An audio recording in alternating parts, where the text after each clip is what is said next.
Let me tell you a secret. It is completely irrelevant what the theme of your next collection is. Many designers think this is the starting point to have like the best inspirational theme. But trust me, I will show you that this is not the case. In this video, I would like to talk about the starting point of your collection. This is the most important step in your creation of a new collection, and it can be a bit intimidating for a lot of you designers out there.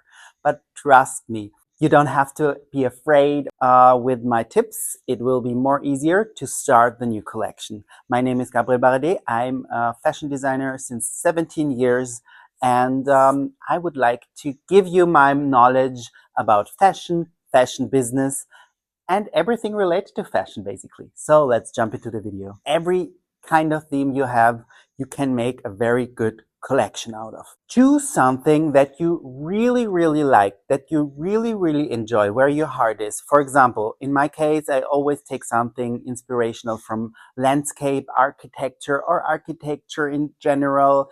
May it be the surface of a building and so on. So architecture plays a big role in my work, for example, also art or garden design, basically.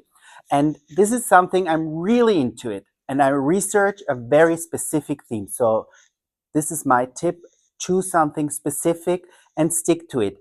You have to make your life a little bit more easier as a fashion designer when you have some picture material. So don't research something that is just a concept or stuff. It should be something where you have picture material. This is very important. From there you can create new volumes, new shapes, and so on. Second, this is the most important thing. Enjoy your research process. And here's the but. You have to be very specific on the timing. Limit your time. Everything that you research and you research, it gets procrastination and you don't start the designing process. So make your research. Do not research everything online. Go to libraries, go out there, make field studies and so on. But then limit it.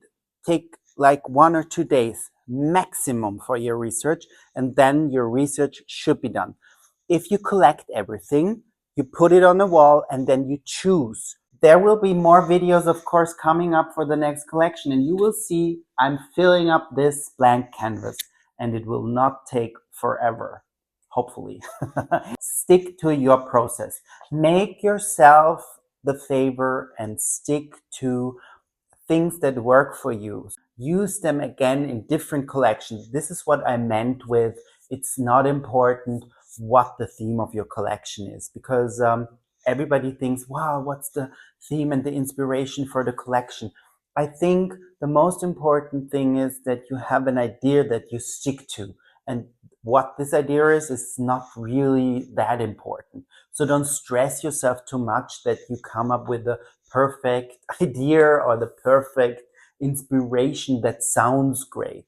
Can be very bold and very specific. It's always what you are going to make out of this. I always choose like 3 concepts, 3 really bold concepts where I put and sort and put all my information in, and then I start from there. And then I create the volumes and the shapes, and I search the fabrics and the fabric manipulation techniques and so on. So this is a book. It's about facades of buildings, contemporary of modern architecture. And this is how I work. I borrow this book in the library, and then I see, okay, this is a shape and movements, degradés, and all kinds of stuff, actually, geometry and movement. And then I search and I search and I search, and then I come up with 3 different ideas. So, for example, geometry in movement, a degradé kind of thing, and unexpected details. These are more the 3 concepts that I have, and then I work on that. And from there on, I create the patterns and the shapes and the garments and the designs itself. What is also very important, Two things. First of all, consider your archive. Also, if you've done only one or two collections, watch into your archive. Why things sold, why things were appreciated by your customers, and why people are picking it and recognizing it that this is especially your collection. So your archive is really your treasure. So watch into your archive. And second, also choose your feedback from customers. For example, you made a very good skirt, but all the customers liked it a little bit longer. Why shouldn't you do in this collection a skirt that is a little bit longer? Stuff like that. Details. Focus on details. Details are super important and stick to them throughout the collection so you have a cohesive collection. So these are my three really important things that you should consider. As I said before, set a time plan. This is mega important. Yeah, I see this so often that perfectly constructed researches are taking too much time. You need to focus. Your research, especially in the design world, should be a collection of your ideas, of your what you like to do, also a theme, also a is it a menswear, is it a so the like specific type of collection you are doing. Is it summer? Is it winter? Do I'm doing bathing wear or a winter coat collection?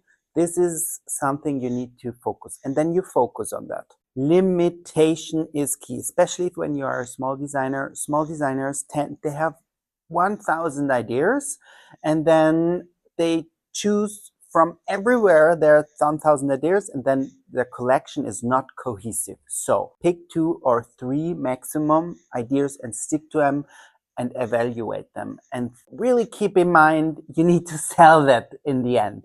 So the feedback of your customers, as I said before, and limitation of the time, everything else is procrastination. I'm totally convinced that this is a good approach. So, and details should be also what we call spread the butter. So if I have a perfect pocket, for example, why only put it on a jacket? You can also put it on a coat. You can also put it on a skirt. You can also put a variation on a shirt and so on. So you get the feeling. So cohesiveness.